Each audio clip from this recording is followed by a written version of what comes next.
Ave María Purísima, ¿cómo estás? Hoy por hoy un católico está ciego si no ve la dura y triste crisis que está sufriendo nuestra iglesia. A algunos les da bronca, ¿cómo puede ser? ¿Qué? Otros entristecen, otros se angustian, otros temen. ¿Y ahora qué pasará? ¿Y saben qué? Nos olvidamos de algo muy importante. Nos olvidamos que nosotros los católicos tenemos un gran consolador, el Paráclito, el Espíritu Santo. Y a Él tenemos que invocar y pedirle, pues Él nos consuela y Él nos da la fortaleza necesaria para perseverar en la doctrina de Cristo, de aquel que nos dio salvación. Perseverar, estar en paz, firmes y poder ser los testigos de Cristo. ¿Testigo? ¿Y qué es testigo?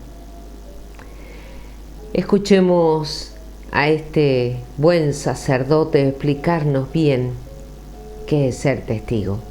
¿Lo vemos? Jesús habla del Espíritu Santo y hoy, en este fragmento del Evangelio de San Juan, le da dos títulos: Paráclito, que significa consolador, y Espíritu de la verdad. Y ambas cosas van unidas en la misma persona, la tercera persona de la Santísima Trinidad, el Espíritu Santo. Pero es que ambas cosas también van unidas en nuestra vida personal. Cuando tú eres testigo de la verdad, vas a sufrir, lo dice el Señor a continuación, persecución. Por supuesto que fuera de la Iglesia, y tal y como están las cosas, también dentro de la Iglesia, vas a sufrir persecución. Pero esa persecución que genera dolor, sufrimiento, va acompañada del consuelo. Va acompañada de algo que te da el Espíritu Santo, el mismo que ha mantenido en ti la verdad y que te va a permitir llevar adelante esa cruz de la persecución sin hundirte y sin dar marcha atrás, naturalmente en la medida en que tú colabores con la gracia de Dios. Pero ¿por qué dice esto el Señor? Termina el Evangelio de hoy siendo muy claro Jesucristo. Os he dicho esto, dice, para que cuando suceda os acordéis de que ya os lo había dicho, que no os sorprenda, que estéis preparados. Es interesante darse cuenta de que la palabra mártir significa testigo. Así que cuando Jesús habla de testimonio, está hablando de martirio. Hay un martirio del pelotón de fusilamiento, tantos sacerdotes en España con los comunistas y los socialistas, tantos que murieron en el año 36. Es un martirio duro, pero rápido. Hay un martirio de torturas muchísimo más prolongado. Y hay un martirio que no te quita la vida, que es un martirio de alfileres. Decía una santa eso: no me cortan el cuello, pero me clavan alfileres todos los días. Es un martirio de alfileres, es el martirio de la burla, de la ironía, del desprecio, de la ridiculización, de la sátira. Es el martirio de los medios de comunicación, de esos juicios paralelos que se establecen y se hacen contra los que quieren ser fieles a Jesucristo. No me refiero que no haya también juicios paralelos que están muy mal hechos por otras causas. Hablo de los que padecemos o padecen los que quieren ser fieles a Jesucristo. Pues eso hay que estar preparado para ello. No creo yo, que haya que buscarlo, pero cuando viene no hay que rehuirlo. Cuando viene hay que pedirle al Espíritu Consolador que nos ayude a ser fieles y a estar a la altura de esa circunstancia.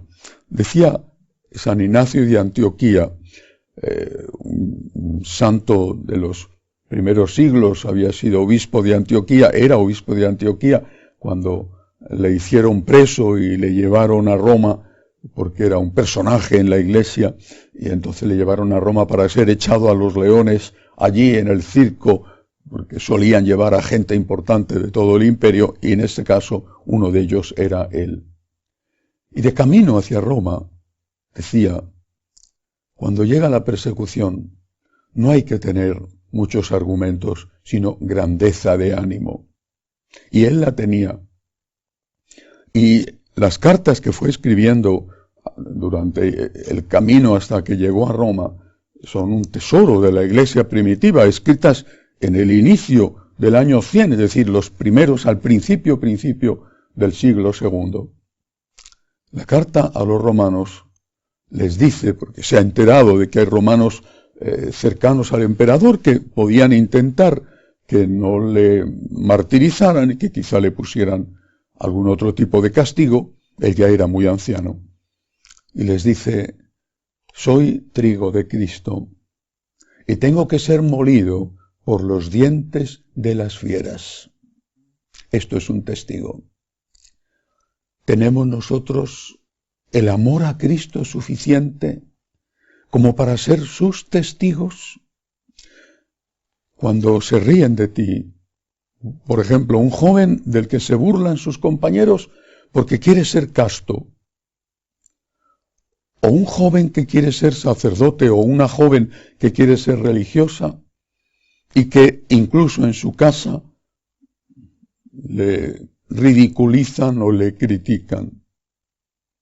O un matrimonio que quiere tener hijos y que es mal visto porque ya han pasado de la parejita y ya tener un tercero es, poner en peligro a la humanidad por exceso de población. O alguien, un profesional, que no quiere corromperse, que quiere ser alguien honesto en su trabajo. Un político que, amando su carrera, sin embargo no está dispuesto a pasar por todo para progresar en esa carrera política. Un sacerdote que tiene que enfrentarse con parte de su congregación, de su comunidad parroquial, porque entre ellos hay algunas, seguramente ya avanzadas en años, que viven en otra época y que quieren que esa época siga manteniéndose, que no han superado todavía la revolución del 68, incluso que siguen vistiendo como si tuvieran 18 años, aunque tienen 80. Ese sacerdote es atacado, es criticado, incluso puede ser hasta denunciado con denuncias falsas. Tantos, de tantas maneras, que tenemos que vivir hoy en una sociedad agresiva, en una iglesia complicada y confusa, la fidelidad a Jesucristo. Fidelidad al Espíritu de la verdad, pidiendo a ese mismo Espíritu, el Paráclito, el Consolador, que nos ayude a ser testigos, incluso a ser mártires en ese contexto, en este momento tan difícil.